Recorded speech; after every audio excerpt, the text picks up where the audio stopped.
అరుణాచలం వెళ్దామని మేం ప్లాన్ చేయలేదు, కానీ శివయ్య ప్లాన్ చేశారు.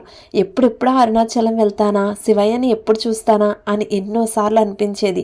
ఎవరైనా మేము అరుణాచలం వెళ్తున్నామని చెప్పినప్పుడల్లా నా మనసు కూడా అక్కడికే వెళ్ళిపోయేది.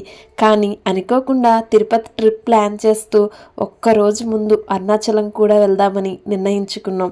అది శివయ్య పిలిపే అనిపించింది. అలా అరుణాచలం అడుగుపెట్టాను. మోక్ష మార్గంలో నడిచాను. అరుణాచలేశ్వర స్వామిని దర్శించుకున్నాను. టెంపుల్ లోపలికి వెళ్ళి శివయ్యను చూసిన ఆ క్షణం నా కళ్ళల్లో నీళ్లు ఆగలేదు. లిటరల్లీ ఇప్పుడు వాయిస్ ఓవర్ ఇస్తున్నప్పుడు కూడా నా కళ్ళల్లో నీళ్లు వస్తున్నాయి. అవి బాధతో కాదు, స్వామివారిని చూసిన ఆనందంతో. గిరి ప్రదక్షిణ చేయాలని ఉన్నది, కానీ టైం సరిపోక ఆటో మాట్లాడుకొని గిరి ప్రదక్షిణ మార్గంలో ఉన్న శివలింగాలన్నీ దర్శించుకున్నాము. నడిచి చేయకపోయినా ప్రతి లింగం దగ్గర నమస్కారం పెట్టినప్పుడు ఒక ప్రత్యేకమైన శాంతి అనిపించింది. అరుణాచలం పిలిస్తేనే వెళ్ళగలం అంటారు. మళ్ళీ పిలవాలి శివయ్య నన్ను అని కోరుకుంటున్నాను. Please subscribe my channel.